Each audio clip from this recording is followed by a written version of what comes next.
Is it possible to live to be 110, 115, 120 or later? How close are we with the science, with the research to breakthroughs in the area of longevity?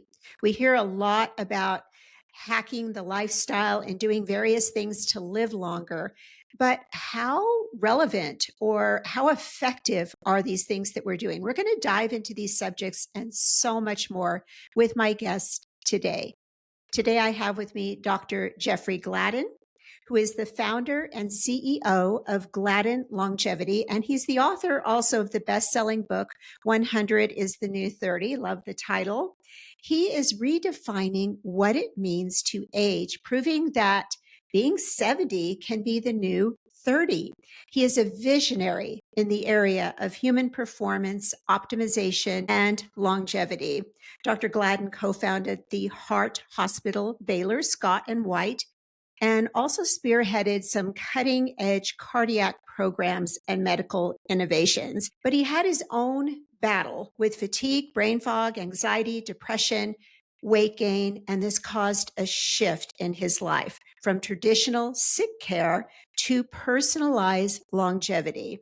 Dr. Gladden invites others to explore his revolutionary symphony of longevity, which is a comprehensive approach to living younger for longer. Dr. Gladden, welcome to the show. Oh, thanks, Carol. It's great to be here. I appreciate it. Thank you so much.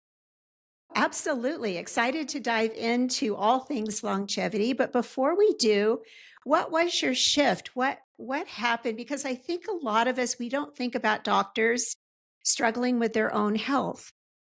Yeah, well, I think doctors in general probably don't necessarily do a great job looking after themselves, right? In my background, I was always athletic and fit, right? I played soccer in college and played some basketball and, picked up skiing, snowboarding, mountain biking, running, things like that, surfing for that matter. So, I was doing reasonably well, but I think like most of us, I started to really leverage my health for the sake of building my business and my family, if you will, my practice and my family. And I think that's something that we all do, male or female, quite honestly. And the problem with that, of course, is you wake up. I woke up in my 40s, and all of a sudden, I thought, I'm not as fit as I used to be. I think I'll go for a run. I ran literally 2 blocks, and I had to stop. And I thought, oh my gosh, I've really got so much more out of shape than I thought, right? And so that in my 40s, that led me to think about, okay, how can I incorporate fitness into my life, right? So I started riding my bicycle to the hospital. I started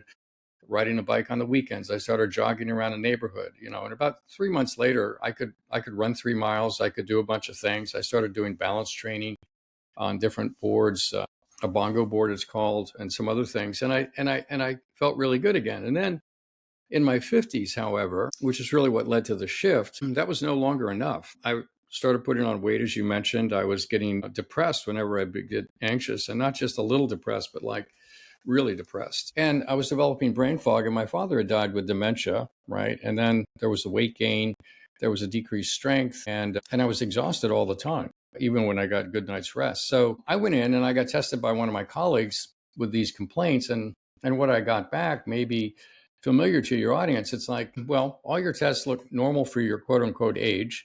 You're just getting older. Why don't you take an antidepressant? And I have to tell you, it was one of the most existential moments in my life. And I suspect for the audience, if you're being told, hey, you're just getting older, it's an incredibly existential moment. We feel like, oh my gosh, we've hit our zenith and it's just all downhill from here. And that's kind of what I was facing. And so I kind of rejected the advice of my colleague. And that's the point when I threw myself into the functional integrative age management medicine space. And at that time, it took me 2.5 years. I could do it in 15 minutes now if I had the labs in front of me, so to speak. But then it took me 2.5 years to figure out what was actually going on. And it turns out that I was hormonally depleted, right? Women go through menopause, men go through andropause. So my testosterone and DHEA levels were low. That was a pretty easy fix. The interesting thing, though, was that I also had subclinical hypothyroidism, meaning all my lab work was within normal range. But it wasn't until I had my reflexes tested and a resting metabolic rate done that I saw that I was actually hypothyroid. I didn't have enough thyroid activity at the cellular level, even though the blood levels of thyroid hormones circulating around were normal. The amount of activity at the cellular level was low. And on top of that, genetically, I discovered that I don't convert inactive thyroid. Our thyroid glands make T4, right? It has 4 iodines on it. Then the body has to take one of those off to make T3, and it's the T3 that actually does the work. So in my brain, which is segregated from the rest of the body, there's an enzyme that actually will take those iodines off. Well, I'm homozygous for a gene that really decreases my capacity to do that very efficiently, like 60 to 80% decrease, right? So just discovering that I was hypothyroid was not enough. And a lot of people struggle with thyroid and they get put on Synthroid and they just don't feel that great, right? So in my case, I knew from the get-go that I needed a combination of both T3 and T4 because of the work I'd done. And when I got on that, it was like the lights came back on. I mean, oh my gosh, like I was bounding out of bed again. It's like, wow, this is amazing. And so between the hormones and the thyroid, my energy levels were back. I lost 20 pounds of fat, put on 10 pounds of muscle, was back to what I weighed in college. I could run again, do everything, and felt like my kids couldn't keep up. But when it came to the brain fog and then the anxiety that would lead into this depression, that also was genetically related. That had to do with the fact that I don't make certain neurotransmitters very efficiently. And again, once I looked at the genetics and saw what the issues were, I was able to actually get myself on the right combination of supplements to compensate for those genetic liabilities, if you will. Our genes are not our destiny. They're basically just a set of tendencies. And if you know what those tendencies are, you can counteract them. You can actually make the genes work for you, even though, if you don't know what to do, they're working against you. So anyway, when I got on the right combination of things, all of a sudden it's like, oh, wow, I don't feel stressed. And if I do feel stressed, I don't get depressed. And if I start to feel a little depressed, I take some SAMI because for me, that works great. And genetically, I know that. And boom, 20 minutes later, I feel great again. So it's really what I realized in that process was that two things. One, we really only get the answers to the questions that we're asking, right? So if I'd gotten that diagnosis of, hey, you're just getting older, why don't you take an antidepressant? And I had stop there and didn't ask the question, well, geez, I don't like that answer. How do I actually solve the problem, right? I would have been stuck. So I learned that. And then the other thing I learned is that I'd really been practicing sick care, not health care, right? The only people that came to see me were sick. And in my case, once I started to feel really good again, I started to ask the question, geez, I wonder how good I can be, how fit, how strong, how mentally sharp, how much of a contribution can I make to humanity, et cetera, right? How good can we be? And so that combined with the fact that I really wanted to practice healthcare, I basically base jumped out of interventional cardiology, which I'd practiced for 25 years, into a field that I had no idea how to make a living at, but I knew that it was a calling for me to go into this space. And so I did that in 2012, and that's grown into Gladden Longevity, which is now really one of the world's leading longevity clinics. We have access to virtually every technology, but one of the things that really distinguishes us is our ability to actually deeply understand an individual. I call it deconstruct the situation before you construct the solution. And that's proves to be helpful over and over and over and over again for the people we work with. Yeah. Can you dive into that a little bit more? Deconstruct? Yeah. So, I think there's some misconceptions about aging in the sense that we sort of perceive it as being a linear process, right? Like every year I'm another year older. I don't feel that much different. I'm doing pretty good. I'm pretty good for my age. We have all these things that we tell ourselves. And yet aging is not linear. It's actually exponential. There's an exponential decline. We age so much more between, say, 60 and 70, 70 and 80, uh, than we do between 20 and 30, 30 and 40, right? And the aging process is over, or youth is really over at age 25. So from there on, we're really aging. You could say we're aging from the time we're born, and that's probably true as well. But really, youth, as we know it biologically, is typically over by about age 25. Um, and so we know that people age much more between 70 and 80, 60 and 70, et cetera, than the average population, right? I mean, we see it all around us. And there's a lot of data to support that, right? And yet, if we ask ourselves, gosh, what am I going to be like 20 years from now? I mean, as you're listening to this, just ask yourself, what am I going to be like 20 years from now? For me, anyway, it's almost impossible to imagine I'm going to be any different than I am right now. So we're playing an exponential game that we relate to in a linear fashion. And even though we see it all around us, we can't feel it. We can't feel that we're going to be any different in 10 or 15, 20 years from now, right? So that puts us at a massive disadvantage to win the game of living young for a lifetime. For me, the trajectory for longevity, and that's a little bit can be confusing for people as well, right? Like, what does that even mean? Like, I'm just going to live a long time, or I'm going to have a longer health span, and I'm just going to keep doing what I'm doing. And, I mean, what does that even look like? Am I going to have any friends left? That kind of thing, right? So there's lots of ambiguity about what longevity even means. For me, what it means is that when I'm 100 years old, I want to have a 30-year-old body, which is in the title of the book, 100 is the new 30.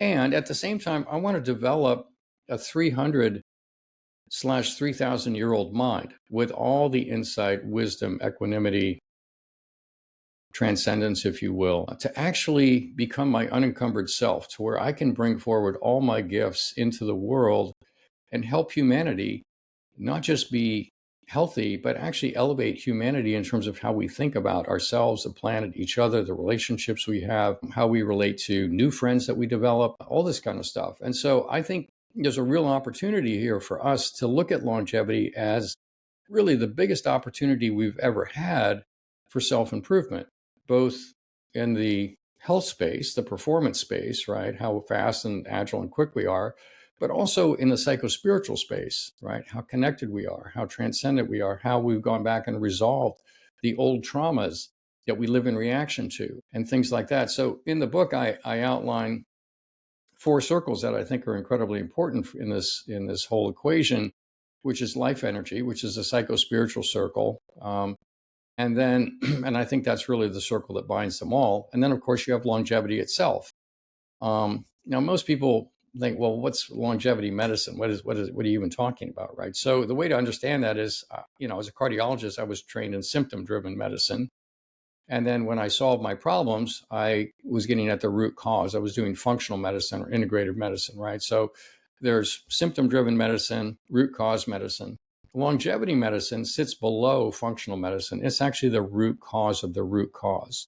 It's actually the biological processes happening in our bodies that are accelerating the current in the river that's carrying us towards the falls, right? So if you're on the Niagara River, the current gets stronger and stronger as you approach the falls, and that's what happens in the aging process. So something's driving the current. In Niagara River, it's gravity, right? And in our case, it's a lot of different processes that have been characterized as the hallmarks of aging, right? Biological processes that are both expressions of aging and also accelerate aging. And they work together in a way where the momentum spins up and that gravitational pull towards the falls increases, and that's why it's an exponential problem. So if you're going to win at an exponential game, you've got to have an exponential solution. And what I find is most attempts at this are very linear, right? Like, I'm going to eat better, exercise, get my Right. hormones optimized. That's all going to work great. But ultimately, absolutely critical.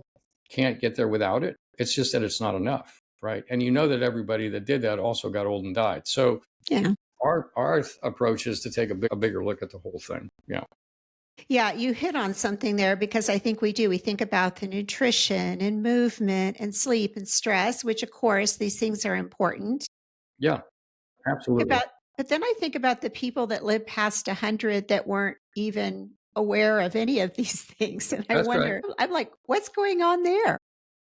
Yeah, so that's a great point, because most of the people that lived a long time didn't really focus on intermittent fasting and Right. exercise and right and everything else. And it turns out that many of them are genetically gifted in several different areas. One is they have strong immune systems. One, they don't develop as much inflammation as the rest of us.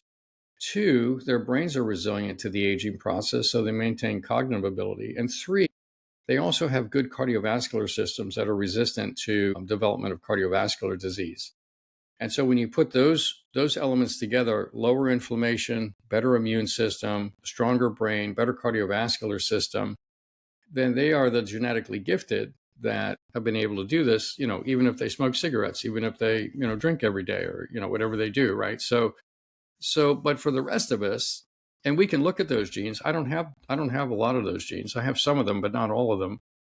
And that's the other problem. is if you're going to play an exponential game, then you've got to have an exponential strategy. And you can't play an exponential game and win if you don't know the cards you're holding, right? And the cards you're holding are your genetics. So if you don't know what those are, then you can't formulate a strategy to either optimize them or compensate for them or leverage them for good, right? So you have to know your genetics. And it's not about sequencing anymore. It's really about reporting. So we use a number of different genetics companies, if you will, to get the reports we're after. But you've got to know your genetics. And then you've actually got to know where you are in the game, right? So one of the biggest disservices to longevity is this concept of a biological age, right? The idea that we've got a chronological age and we've got a single biological age, right? And I think it's very easy to say, well, I'm this age chronologically, but my biological age is 10 years younger. So I'm great. I'm really great. But what we find is that that's really very short-sighted. And we want to feel good. We want to feel good about ourselves, and we want to feel like we're safe, and we want to feel like we're making progress, and all that's important. And yet we're really a mosaic of many, many biological ages: a brain age, a heart age, a bone age, right? A hormonal age, a gut age. And then some of those hallmarks of aging, right? A telomeric age, right? A mitochondrial age, a senescent cell burden age, things like this, stem cell age, etc. So if you don't know the mosaic of ages and you don't know your oldest ages, and you don't know actually where to focus your attention, because you could have one age that's 20 years younger and another age that's 15 years older.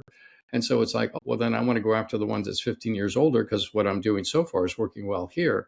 And that allows you to start to have this exponential strategy where you can really start to make progress. Yeah. Mm. That makes a lot of sense that you are looking at all the systems and not just collectively as a whole, like a blanket number, like, okay, that's your biological age.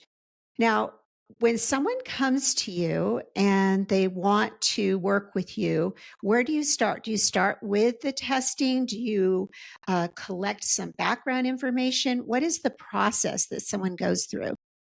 Yeah, great question. So we basically have many packages, if you will, and the person will come to us typically asking a set of questions, right?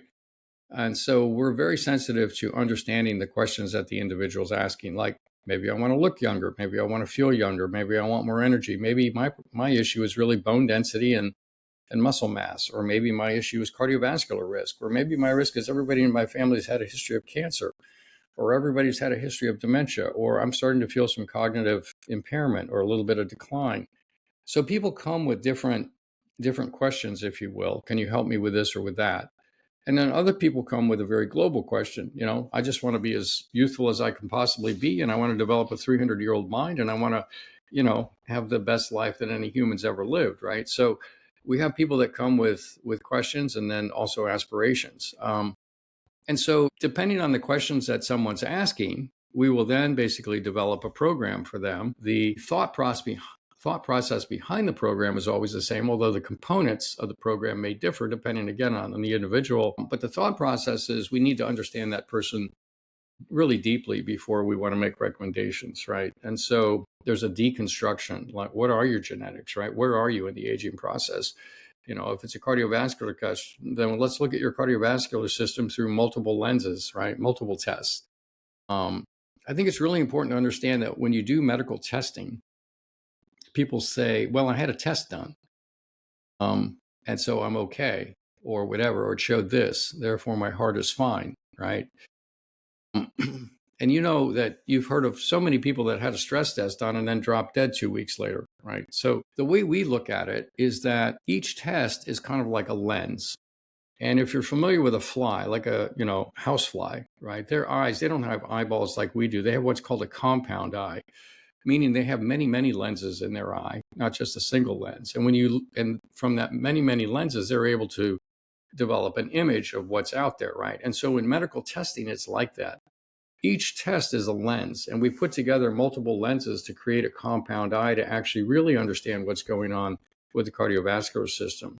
Again, looking at genetics and looking at anatomy and looking at physiology and looking at, exercise capability and VO2 max and inflammatory markers and cholesterol levels and plasmalogen levels and things you probably haven't heard of before, but we look at them. Reverse cholesterol transport is really important. So we can do all these things, and then really have a very clear idea of where somebody's at. And what the benefit of that is that now we know exactly what to do to help them, because everything we do is actionable. And so it's not just like, well, we did a bunch of testing and I'm sorry to tell you this. It's like, no, now you're empowered. Now it's like, oh, okay, now I see where I need to work. And so that's the exciting part of it. So, what type of tests do you focus in on? Do you use MRIs, like the full body MRIs, or using labs, blood tests? Yeah, we use every bodily fluid, blood, sputum, urine, stool, everything. We're not really doing biopsies per se. We do also do imaging with ultrasound, with MRI, with CT. And again, it depends on what we're trying to answer, what lens we're trying to use to look at it. We can do clearly CTAs to look at cardiac anatomy, if you will, heart artery anatomy. And we can do the Pronovo full body MRI scans to look at that as well. What we find is that, and I learned this as a cardiologist, right, is that a couple things really. One is, in order to really understand an organ, let's say, you need to actually understand both its anatomy and its physiology. So that means you need to understand structurally what it looks like and then how it's functioning, right? An MRI scan will give you anatomy, but it doesn't necessarily give you function.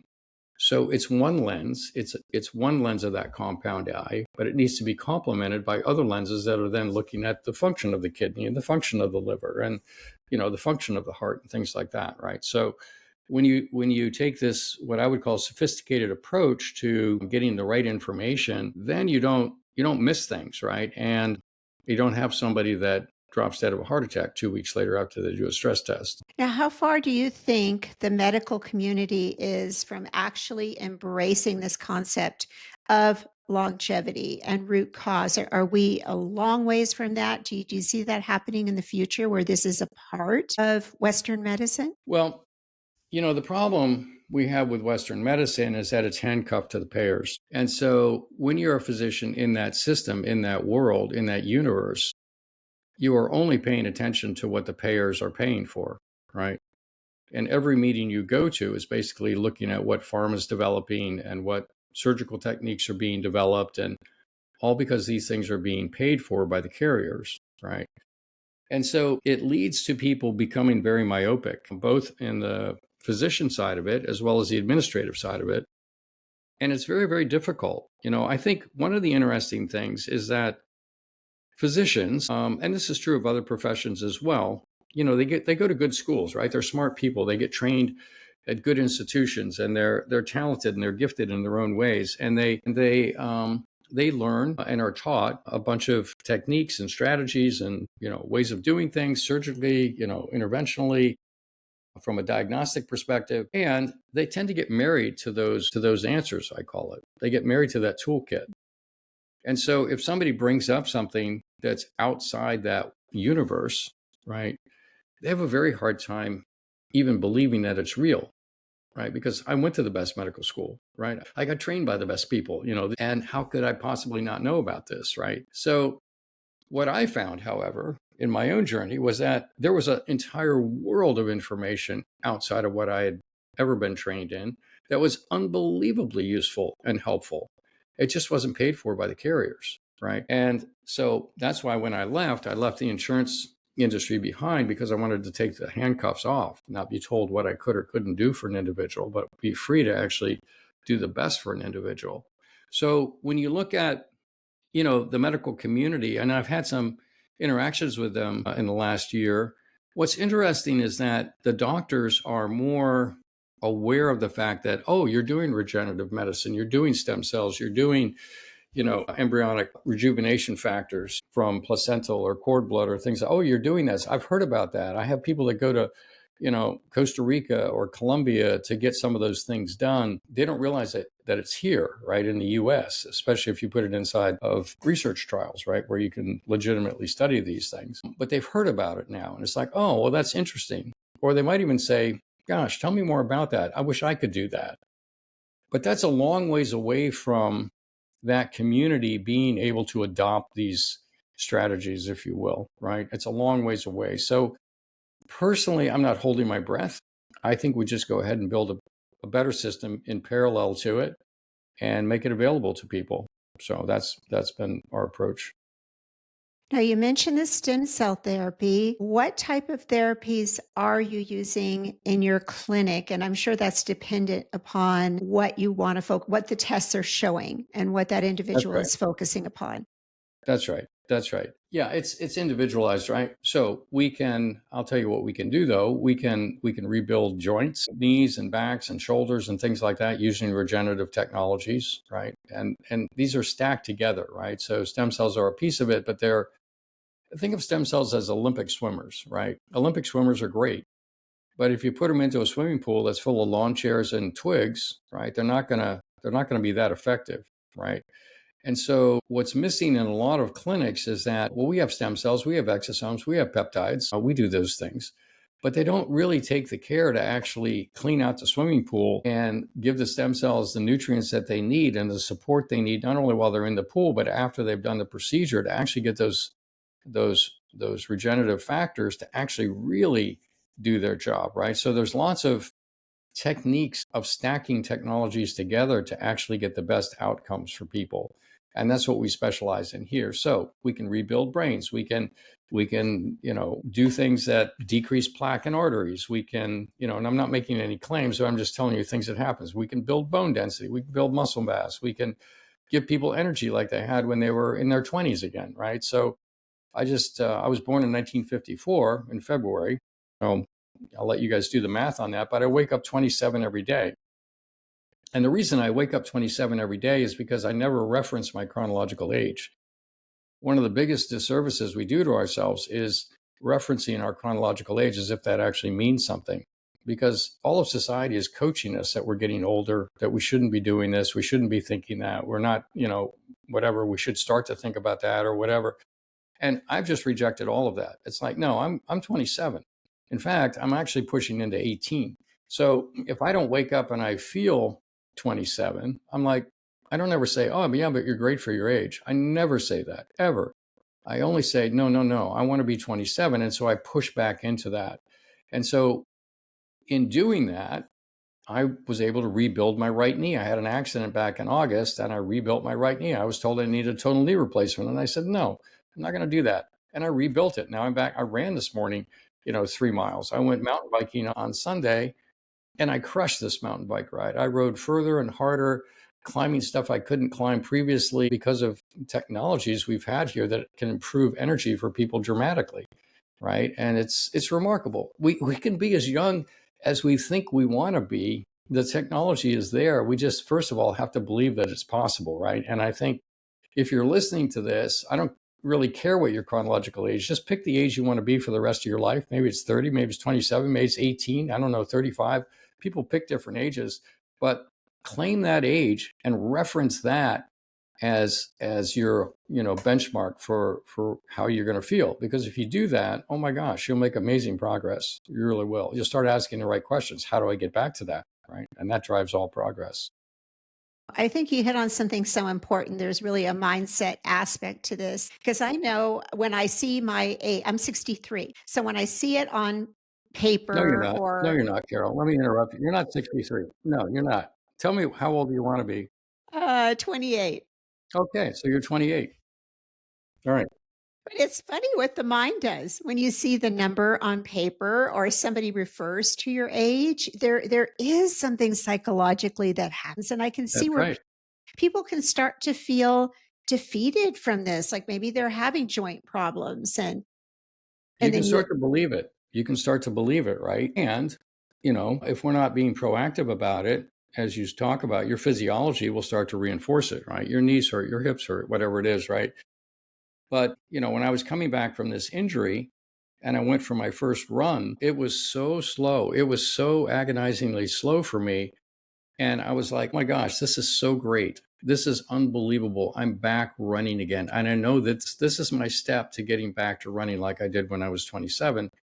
And I was just so excited for myself, right? I think that's another thing is we've got to be gentle and loving with ourselves, right? Never beat ourselves up. I never beat myself up about anything. I'm always so grateful to be here. I'm also so grateful to be pushing things forward, if you will. And if you take that gentle attitude of encouragement, just like you would encourage a child or a grandchild, right? It's like, no, you're there to encourage them. Do that with yourself, your little self. It's like, no, I'm 27. 28, whatever it is. I'm 28. Let me get back to that. I don't feel that today, but I will if I just keep doing this, right? And if you ask the right questions and keep identifying with that youthful age, you will get there. You will. And we can certainly help you do that. So, yeah, Yeah, I think there is something to those limiting self-beliefs that we can carry for a lifetime. Like 100%. like I look back and I actually have more confidence now than I did, say, 30 years ago because of That's right. beliefs that I was That's just right. carrying around that weren't even true, and I That's never right. even questioned them. So, And very yeah, important. very important. And to your point, we talk about if I knew then what I know now, right? Kind of Right. thing, right? Well, this is the opportunity to actually live that, right? Because you can be 28 and you can develop a mind that's much older in a sense of maturity, wisdom, insight, understanding, and spiritual connection, and then have that mind in a younger body. Well, oh my gosh, that opens up a brand new world of possibilities, right? Because as we age, I told you that aging is exponential, but the other part of exponential is that every decade that we're alive, we also have access to more opportunity and can make a greater impact based on the accumulated knowledge and wisdom that we've acquired, right?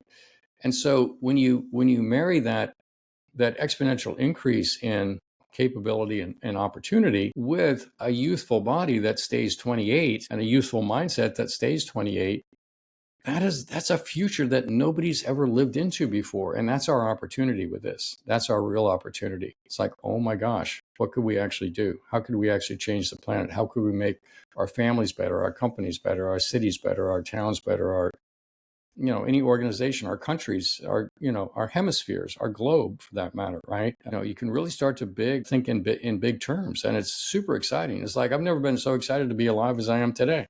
So, yeah, So living with purpose, because I think that's so important rather than just going through our days, filling our days with whatever, because Americans are always busy doing this, doing that, but actually living with intention that's and right. purpose. And then you mentioned the spiritual component. Let's That's lean right. into that a little bit. What does that look like for people? Yeah. So in the life energy circle that I mentioned before, there are a number of different points around it, and basically it starts with mindset, right? And so, are you married to your questions or are you married to your answers, right? That would be the first question to ask, because we feel like it's our goal in life to go through life and find our answers, right? And yet answers all have a shelf life. And yet questions are what really stimulate all growth and all development and all forward progress, right? So having a growth mindset. And then are you a binary thinker or are you a quantum thinker, right? So binary thinking is really, I think, the root cause of all the issues we have around the globe today, right? Somebody's right and somebody's wrong, and we're gonna fight about it, right?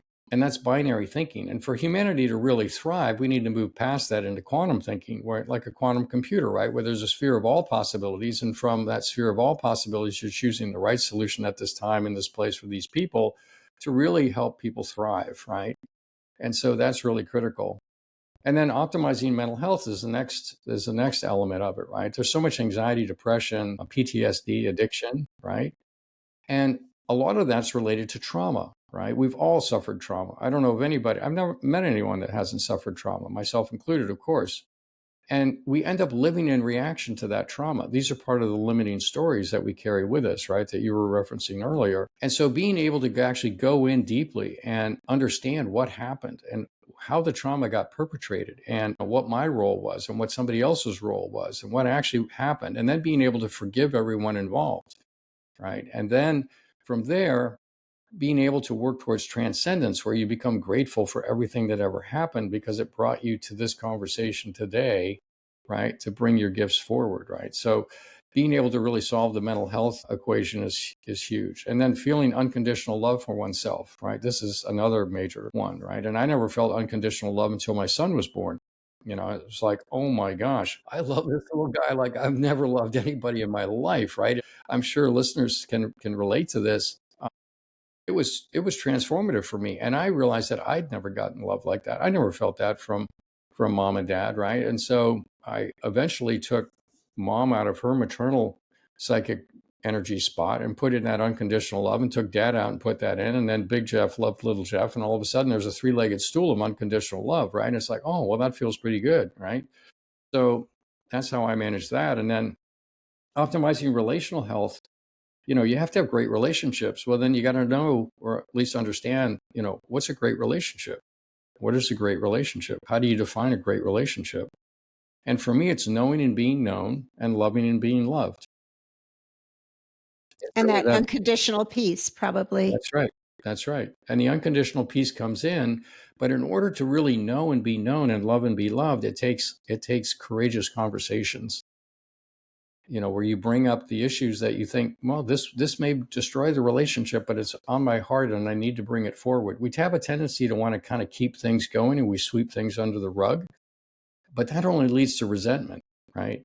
And so being able to bring those up with a partner that's willing to hear and listen and respond to that enables you to basically start to really build deep understanding and deep love. And that leads to growing intimacy.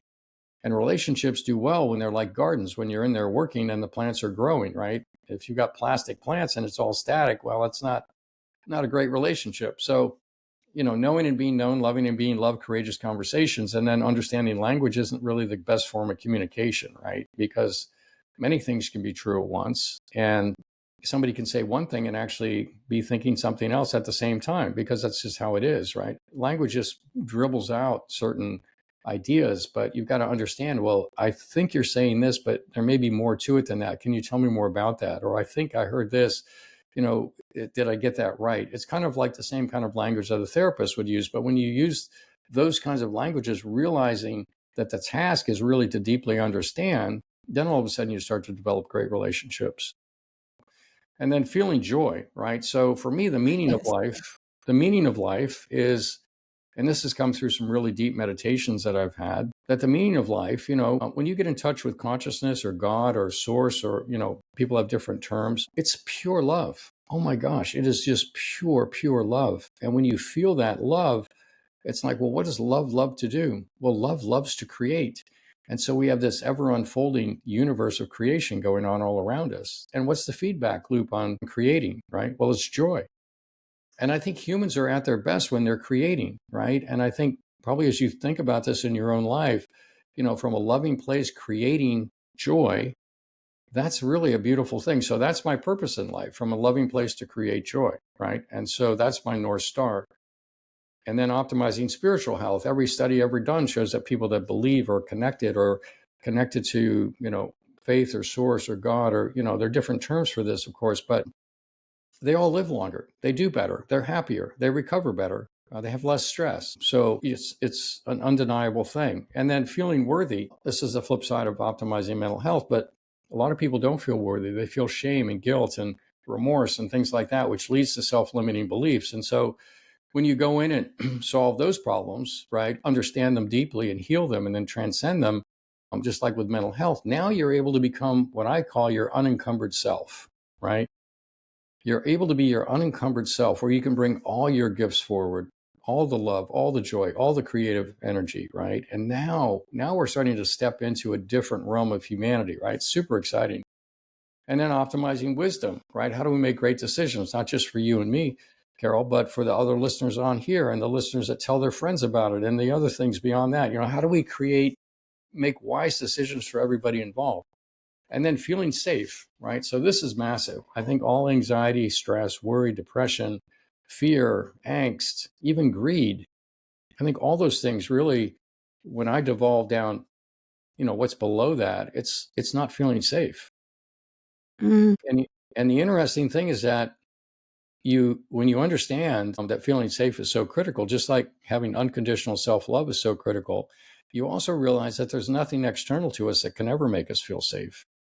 There's no amount of money. There's no family. There's no geography. There's, everything can be taken away, right? History's shown us this over and over again. Everything can be taken away.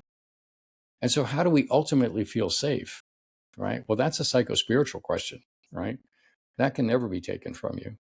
And so these are all pieces that we solve. And that leads to this feeling, this energetic resonance with the universe or God, or however you want to term it, which is becomes your sense of purpose, right? And to your point about needing purpose and wanting purpose, well, this life energy circle, you can see why this is the circle that binds them all, because when you're working on this and developing that 300/3,000-year-old mind, and then you're coupling it with youthful, capabilities and abilities, oh my gosh, this is the future that I want to live into, and I want others to be able to do that as well. Now, do you think joy is a choice? It's something we choose rather than happen to us? Yes, joy is something that you choose. I think all of life ultimately is a choice, right? I think many things happen to us. How we experience those or interpret those is our choice. For example, I used to really beat myself up all the time, and I was, had fear of failure and all this kind of thing.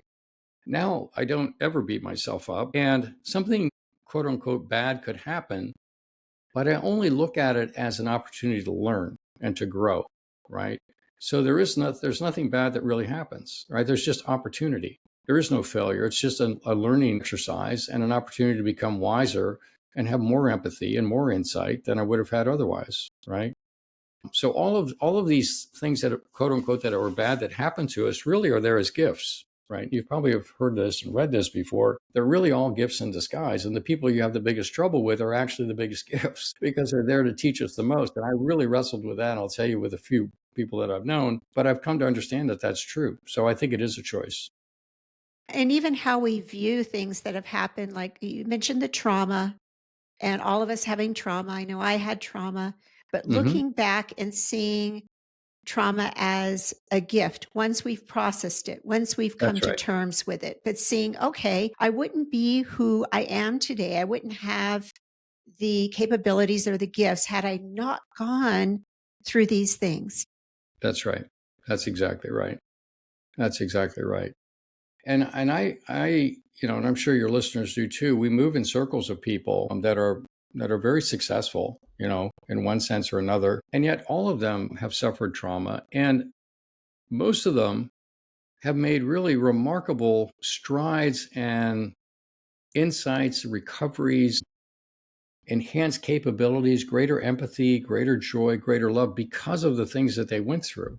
Right? If it was easy, you know, we wouldn't gain all that wisdom, right? Like if it was easy to win a gold medal in the Olympics, it wouldn't mean anything, right? And so the fact that all of our lives have had challenges, let's just call them challenges, those are just opportunities for us to grow in love and joy and wisdom and learn how to create in new ways that we otherwise wouldn't have had access to. So good. Now, this interconnectedness and the spiritual connection, I think, and I'm sure you've seen this too, a lot of people are lonely. And I see this as people age, not so much like my kids, I don't see it with them. They're on the go, they're out with friends. But I think as we age, like I know I had friends that were play date friends. So we take our Hmm. kids to the park That's right. and we'd hang out. And then when our kids grew up, those friendships were gone.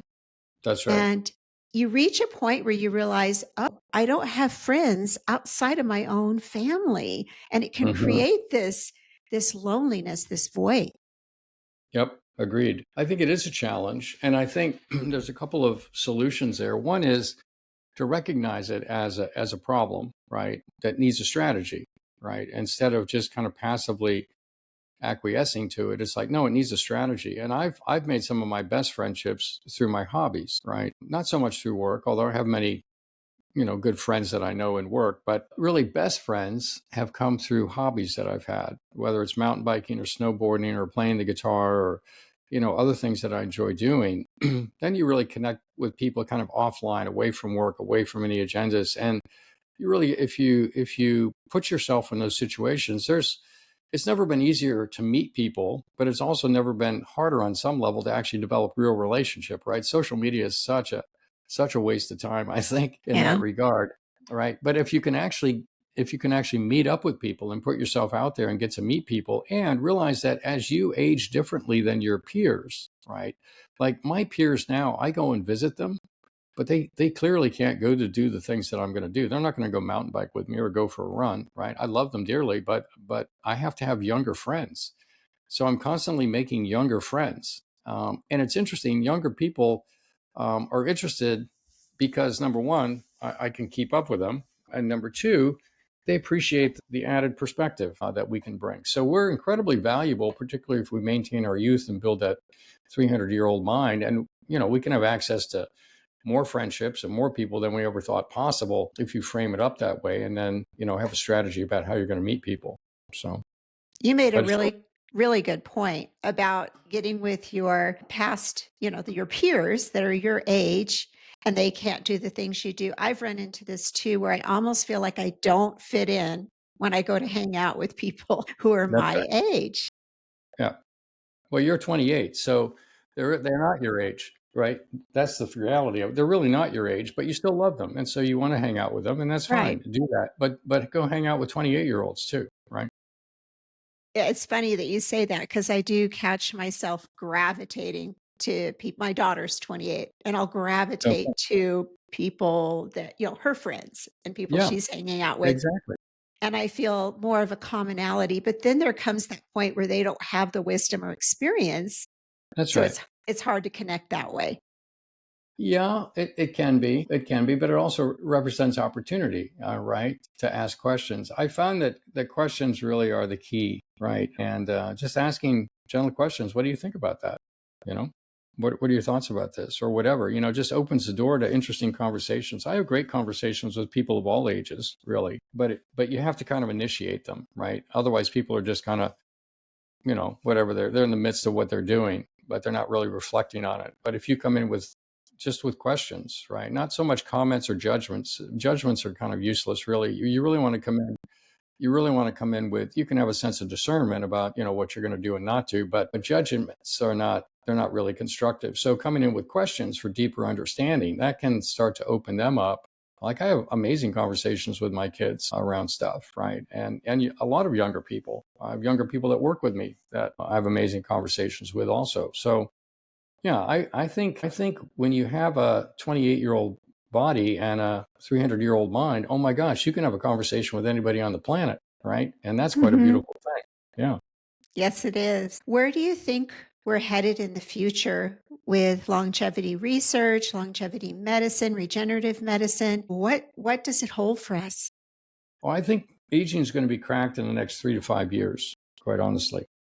I think with the advent of AI and quantum computing, I don't know if you keep track of the quantum computing space, but like the Willow chip and the Maharana chip that Microsoft has, oh my goodness, the stuff they're able to do with those chips and the discoveries they're making in physics and the universe and the structure of reality. Wow. Oh my gosh, it's just mind blowing. And I think when we start to leverage that, we're working now to be able to leverage that kind of technology into optimizing our biology, right? And our psychology and our spirituality, if you will. And so I think I think we're there. I think, it's not here today, but my goodness, we're so close that if you jump in on this now, you're going to be primed to take off. Yeah, I think it's very, very close. That's exciting. I got chills when you were talking about that because it's very exciting. Yeah. Is there a point of no return? That's probably the wrong terms to use, but someone like I think of taking my brother to the senior center for breakfast and I see people, they're so broken physically, mentally, they can barely move. Hmm. Can they benefit from some of this research or is it too late?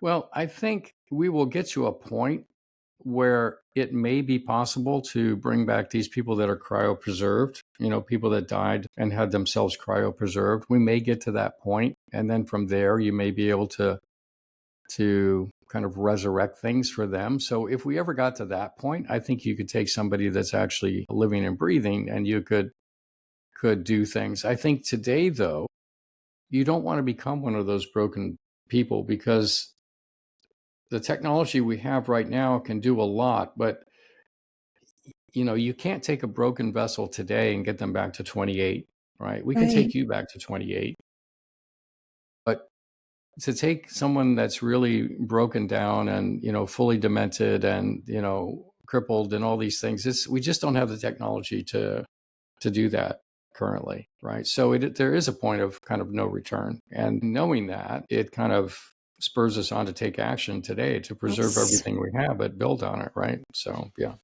Yes. Well, Dr. Gladden, this has been a fascinating conversation. I say that with all honesty. As we start to wrap up, I want to be respectful of your time. Is there something I didn't ask you that you want the listeners to know? I think it's been a lovely conversation, Carol. I really appreciate the opportunity to chat with you. You're really a lovely host. Thank you. I think if people are interested to find out more, they can always go to gladdenlongevity.com. We have a podcast also, the Gladden Longevity Podcast. We talk about a lot of really interesting things with interesting people as well. And then the book is there, 100 is the New 30. It's also on Audible. And if people, are inclined to want to work with us, we can put together a package for them based on what it is they're asking. So those would be the things I'd leave the audience with. If you're in the mood to take action on some of these things or learn more, but it's a fascinating life. It's not the life that we were told we were going to lead, right? I mean, I was talking with somebody about the game of life. I don't know if you ever played that when you were a kid, Yes. right? And people end up in the old folks' home or the millionaire's mansion, right? It's like that's how it's supposed to, right? And it's like, oh my gosh, we need to redo that game completely because it has nothing to do with the reality of what's actually happening, right? And so I'm super excited about that. Yeah. Well, thank you so much, Dr. Glenn. I've really appreciated you being on the show and our conversation. And just thank you so much. Oh, my pleasure, Carol. Thank you. And to our listeners, wherever you are in the world, we wish you every blessing. Bye for now.